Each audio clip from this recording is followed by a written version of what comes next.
There was no word for heaven or for earth, for sea or sky. All that existed was silence. Then the voice of the Maker rang out. It seems Blackwall knows nothing about the disappearance of the Grey Wardens. It's a disappointment. I am, however, glad that he is with us, even if he was not what I expected. He seems to be a good man, and his experience will be an asset to the Inquisition. As for the other Wardens, I suppose we will have to keep looking.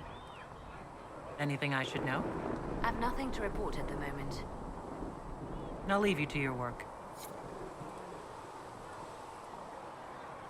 Blessed are the righteous, the lights in the shadow.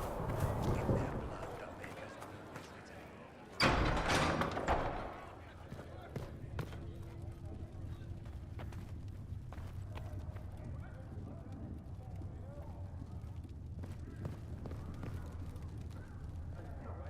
Yes?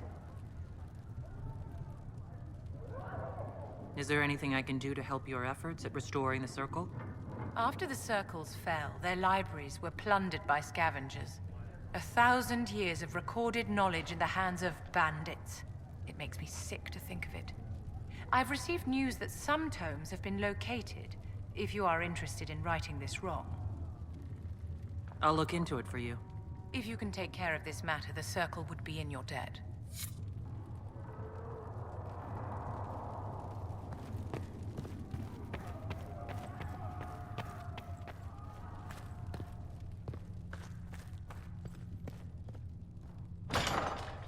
That can't be it. Perhaps Leliana was... No, that seems unlikely.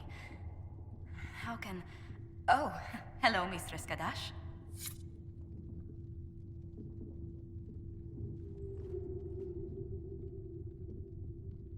Something on your mind, Ambassador? You could say that. I was speaking with Leliana and... Well, we discussed how to make people understand that a dwarf could be a herald of Andraste. Is being a dwarf so controversial? Everything about you promises to be controversial. Dwarves rarely join the Chantry. Why would the Maker's Chosen be one, they wonder? Few realize dwarves even have a religion in their philosophy of the stone. Most humans don't know about the stone. I've dined with merchants from Orzammar. Those few at court are happy to enlighten us. They explained that dwarves believe stone is alive, that good dwarven souls return to it in death. It was interesting, even if the Chantry mothers found it less than amusing.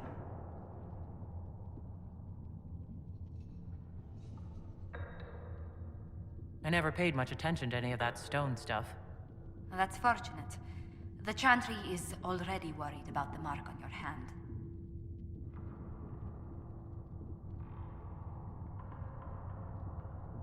I wish I could help convince them I'm not a threat. There are stories about your past that may make it difficult. Leliana was telling me rumors that... It sounds preposterous, but... There are stories circulating that you were part of a criminal organization. The Dwarven Carta.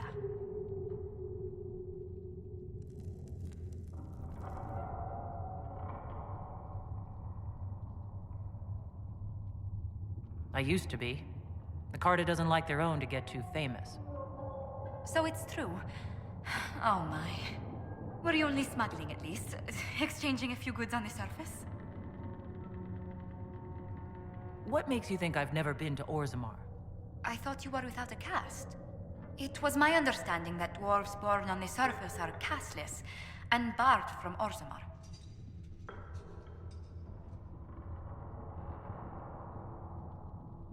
That's what the noble houses say. Some dwarves sneak in anyhow. I never did. The Carta kept me busy. Yes, about that. I do need to know the extent of your involvement in the Carta's activities.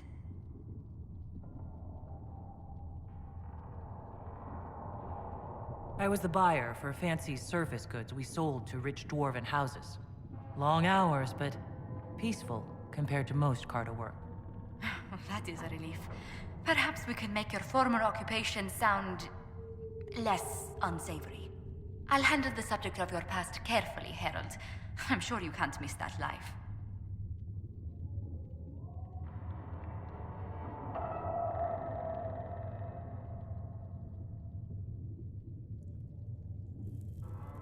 The last time I saw my boss, he was breaking someone's leg for cheating him of 5 coppers. I'm ready to put those days behind me. I imagine so. Thank you for your time, Herald. I hope you find life more peaceful here.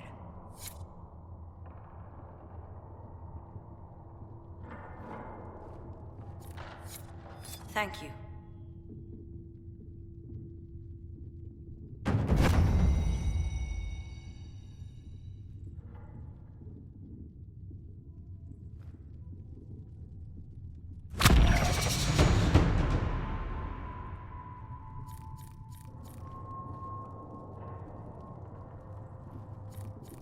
You've brought back some fascinating things.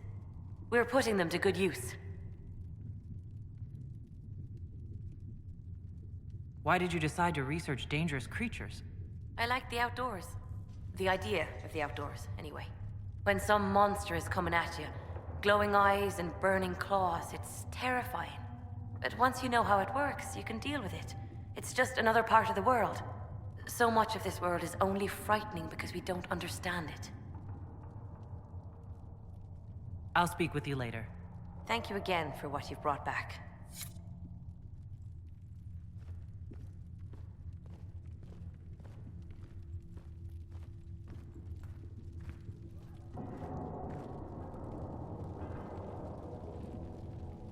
I greet you.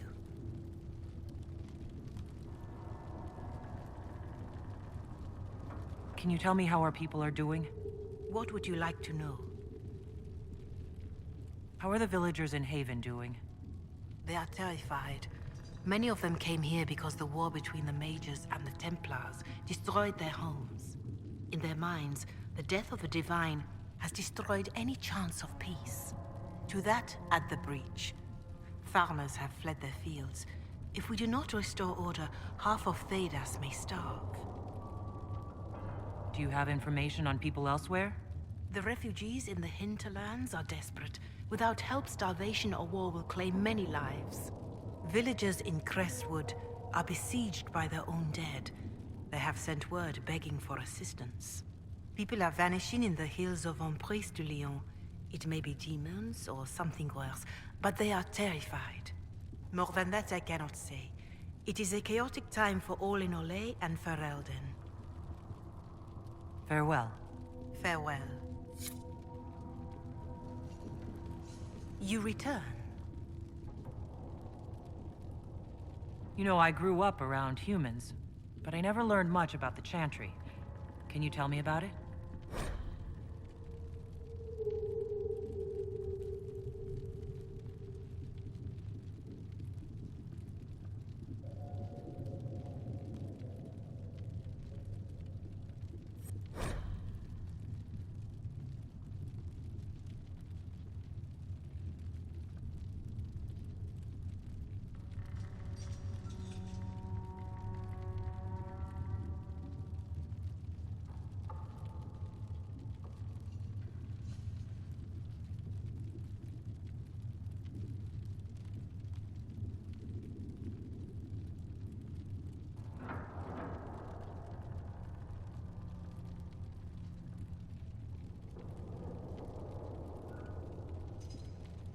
Of course. Too many think that the Chant of Light should only be sung by humans. The truth is that knowledge of the Maker and Andraste should be open to all who wish to learn of him. We believe the Maker created us, and that mankind's sinful nature caused him to turn away. With Andraste's blessing, the Maker will forgive mankind once the Chant of Light is sung from all corners of this world.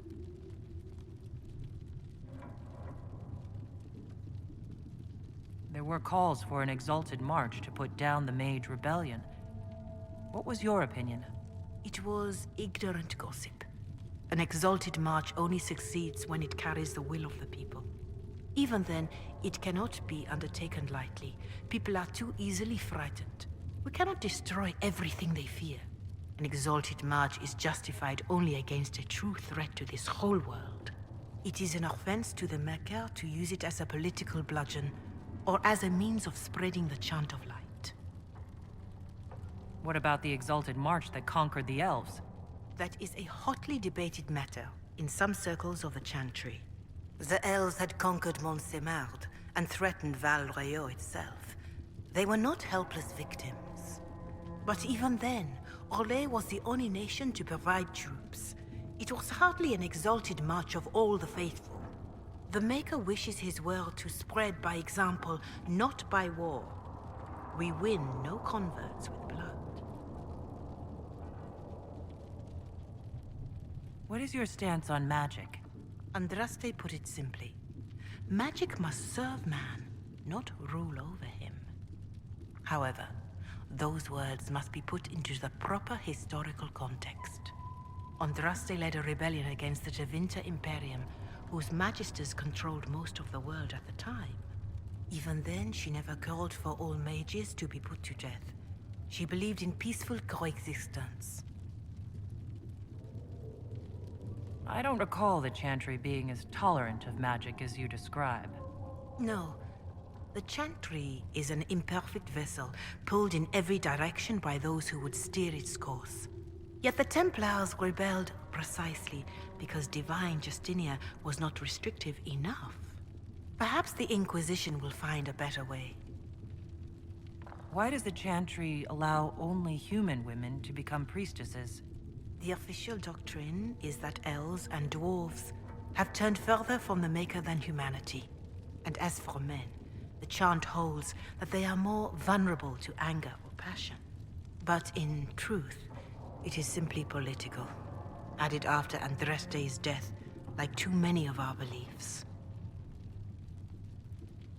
If you don't believe these restrictions are what Andraste wanted, why haven't you tried to change them? Has the current state of the world not taught you the folly of fighting too many battles at once?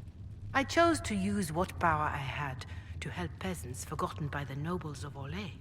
I believed there would be time to address their inequality under the Chantry once we had saved them from starving. Farewell. Farewell.